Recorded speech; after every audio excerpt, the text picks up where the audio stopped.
podcast. I'm Spencer Martin, author of the Beyond the Peloton newsletter. I'm here with Andrew Vontz from the Choose the Hard Way podcast and newsletter, back from our long post-Tour de France sabbatical.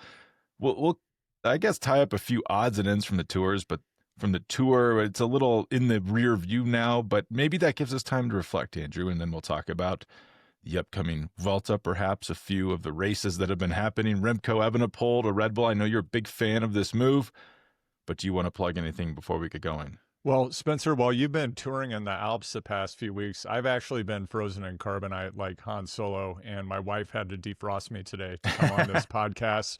I've got some big news. I'm going to go ahead and announce it here first today on Beyond the Peloton. I am proclaiming the beginning of a new epoch and a new genre.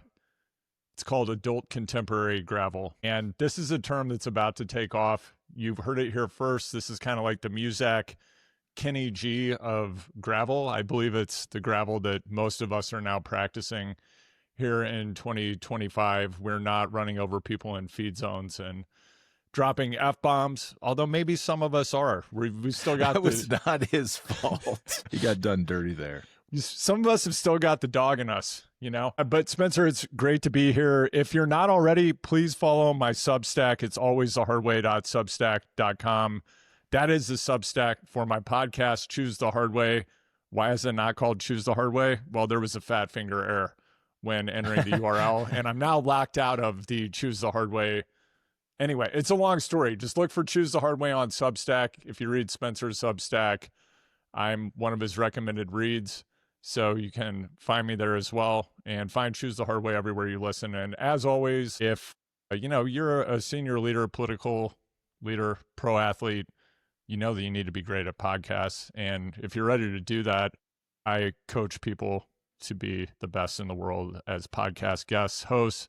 And I help you with strategy as well. You can find me at onerealvoice.com, or you can DM me at HardwayPod. I'm here to help. We just had Rahm Emanuel, gravel cyclist, on United States of Sweat, presented by Choose the Hard Way. And I think that's actually a great example of the approach that I think works. We got some great stories out of Rahm I've never heard anywhere else. And I think he showed up as the real human that people want to meet on his path to the White House, Spencer. Yeah, potential presidential candidate. Yeah. Pretty crazy. Yeah, that's right.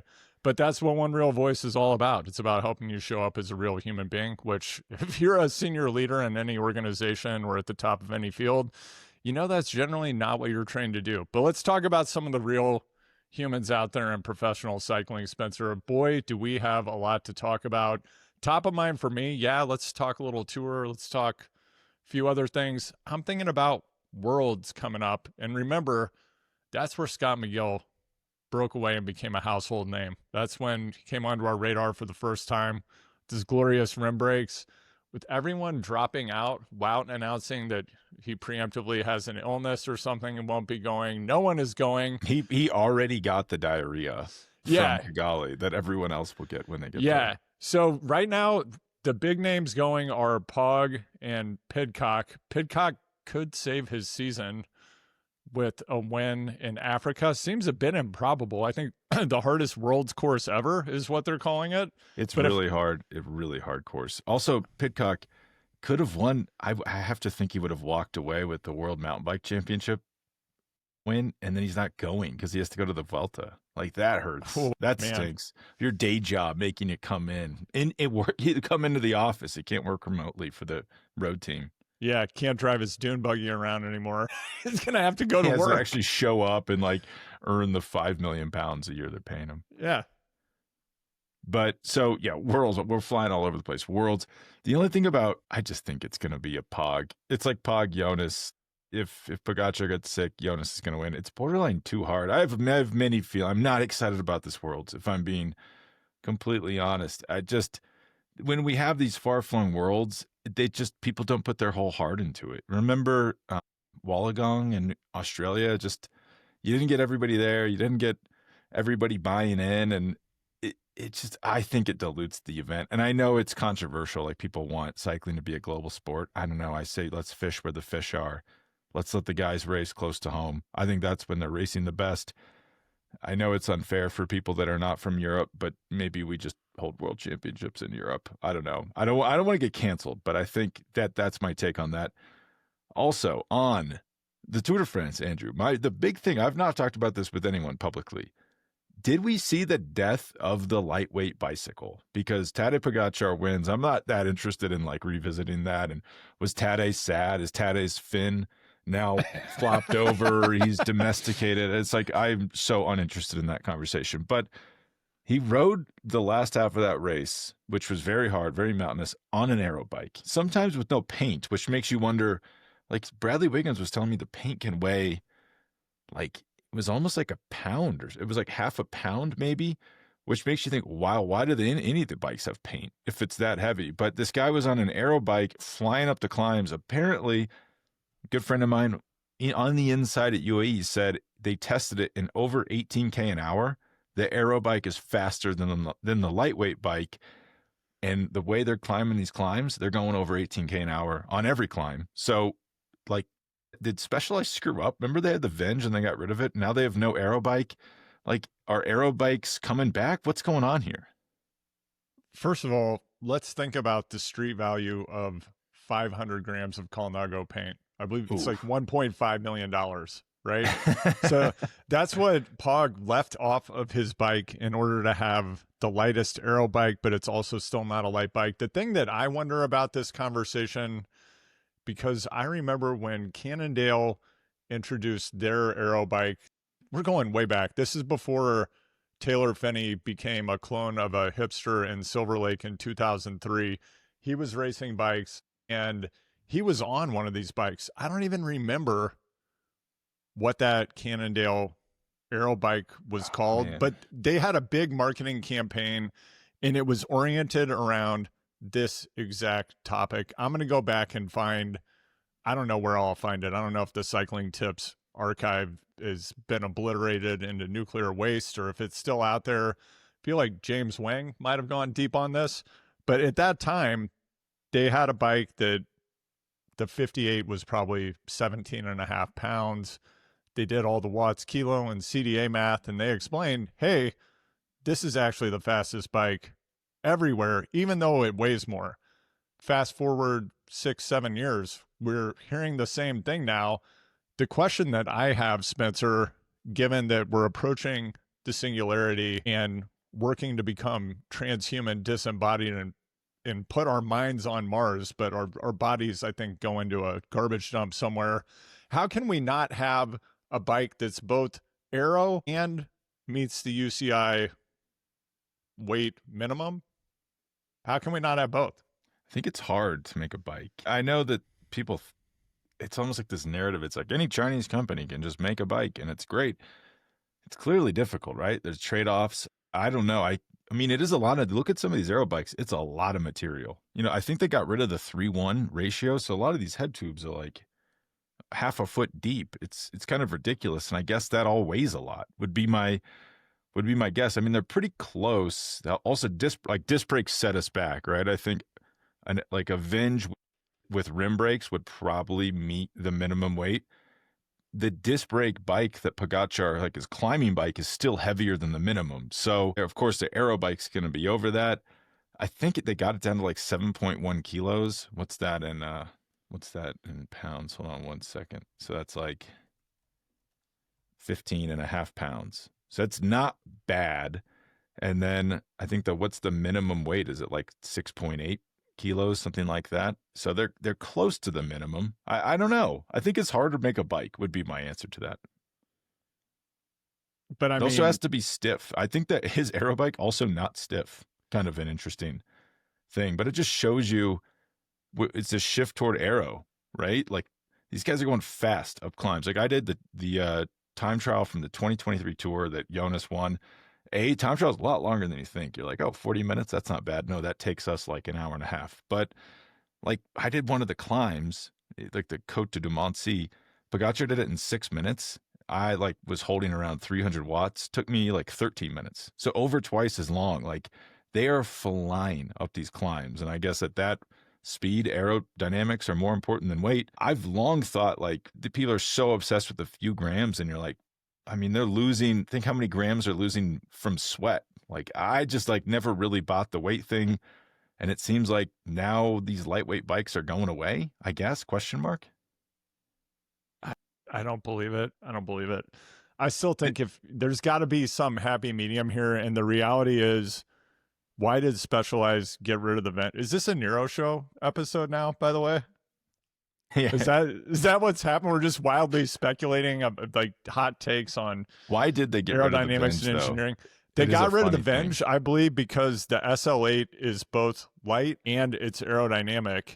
And I think, I don't know, maybe they're going to come out with a more aero bike that's heavier. They did put a nose cone on the most recent edition of the SL8, but you have to wonder, I don't know, if Pog was on an SL8, would he be even faster? Probably, actually. Yeah. I mean, we're trying to make nice with Colnago Yeah. for a project to be revealed soon. But all right. moving By the on. way, hold on. I found the bike. It was the Cannondale System 6. And you know what? They, as you noted, Spencer, they revised the rules this year so that there could be longer airfoil sections. That's why we're seeing the head tubes that are much longer. I don't know what the correct. Huge. Yeah, Deeper, I guess. It's just, it's a deeper airfoil shape. This Cannondale from 7 years ago, I believe this is 2018. It's the System 6. It had a lot of design aspects that are similar to what we're seeing today. It was heavier, and it then looks like a brand new bike. It looks like a bike that would be released it right totally now. does. And then there was just a lot of marketing math around why this bike was faster, yet I don't know, they didn't have Pog on EF or whatever the team was called at that time. So tough to say what would have happened.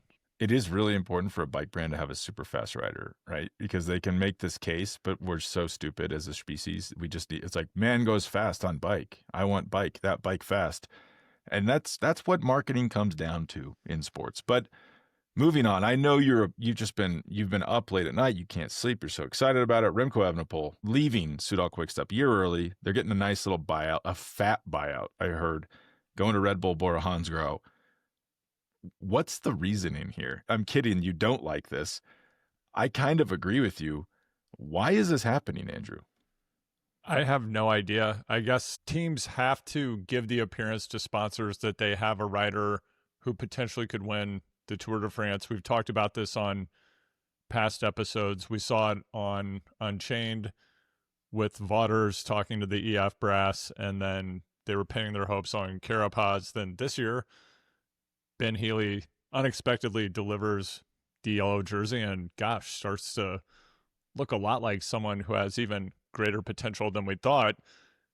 The Tour de France fraction is of the price. Yeah, the Tour de France, biggest race in the world, and sponsors know it, and they want a rider who's capable of winning. People on the inside know, well, you have two people who currently are capable of winning it. If both of them get injured, that does open the door to someone else winning. The thing that really boggles my mind is Remco, I think, has demonstrated at this point he's never winning the Tour de France. He's overpaid, and I believe that he's more prone to crashing than other riders. And this isn't a knock on Remco's athletic ability. I think it's a statement of fact because he came into the sport so late in life. Really, it's a real thing. Yeah, it came from soccer. I don't think that he has the proprioception or the level of comfort that you have to really push yourself as a bike handler with positioning and downhill. And going back to a private conversation, the contents of which we won't reveal here, if we think about events that he's won, specifically his Olympic gold medals, a time trial and a road race that was very much like a time trial, actually, right? And that's where Remco excels. And he even disclosed on season 3 of Unchained how terrified he is going down these big mountain descents, as any rational human being would be. The wise thing to do is you climb into your Dodge 2500 and you drive down in your bike shorts. Well, not only the crashing. I mean, he's done 6 Grand Tours. He's finished 3 of them. That's a terrible 50% hit rate. for your highly paid. Like, I think what Tadej Pogacar, I don't think he's ever finished below ever finished below third place in a Grand Tour that he started. And like Jonas Vingegaard, also very, very consistent. Like that he didn't crash at this year's tour. He just got tired and didn't finish. Like, that's not great for a guy that's going to make 7 million euros a year to be your GC contender. The thing I can't get past is, how does this mesh with Florian Lipowitz, who is better than people think? Like, in his first 2 years as a pro, he's finished third at the Tour, seventh at the Vuelta, and then a smattering of really impressive one-week results. Also, Remco Evenepoel got in a debate with Johan Bernil about this. Johan's like adopted son is Remco Evenepoel, loves him. Like, he should be a money one-week stage racer, right? Because he's a great time trialist. In theory, good climber. He's never won a major one-week stage race. Like, that's a huge red flag to me, because the time trialing's always on point. That shows you his climbing is just so inconsistent. So he's going to come over, assume they'll both do the Tour, and then how's that work? It just seems like a lot of money too for a rider that, I mean, maybe like the Ardennes, he's very consistent at that. It's like you could imagine him getting top 3 at Liège. You could imagine him getting top 3 at Amstel. Is that really worth close to 10 million euros a year? Whether it's worth 10 million euros a year or not, is it worth the opportunity cost of the riders you're not going to be able to hire and pay because of the political people implications? And because Red Bull, potentially their budget gets way bigger. Maybe they become the most well-funded team in the World Tour, and maybe they can buy 5-6 million euro a year riders. The question still becomes, what happens when we add all of these elements to the petri dish? Does it become complementary and greater than the sum of its parts? Or do we have a third grade experiment of volcanoes blowing up? And interestingly enough, I just saw Jim Cotton over at Velo just published a story within the past hour. Headline is a quote: "You have a job, you do it. Red Bull rules out any leadership war between Evenepoel, Roglic, Lipowitz." I think at this point, I don't know how many years Roglic has left on. His contract's up, right? His contract's up. They say he has a new contract with the team. Okay. Why is it a secret contract? I guess that's a little funny. Also, I mean, I don't know if you saw Ineos paused they like canceled all the contracts they were going to sign. So something's brewing over there. Yeah. Either they're not going to hire any riders or they're bringing in a big fish. So that big fish would either be Ayuso, Roglic, or Oscar Onley. Okay. So let's say Evenepoel contract, it's inked. They're locked in, although as we just saw with the team that he's departing, maybe it's not. Maybe somebody will buy it out. You're Red Bull. You've got Remco, and he's never going to be a domestique. Like, not a snowball's chance in hell this guy is ever riding for someone else at a Grand Tour, for sure. So what do you do with this guy when he can't win the Tour? Like, yeah, he can be a one-day rider. We've seen that. He has the capacity to win certain one-day races, but like, do you end up in a Pidcock situation here? And what do you do once you hire the rider who can actually win the Tour and you're stuck with this guy making 6 million euros a year who keeps crashing out of races and is not going to ride in support of other riders? Yeah, and I worry how it affects. With Lipowitz, they've struck gold. Like 24 raw podium at the Tour. That's crazy. And his second pro season.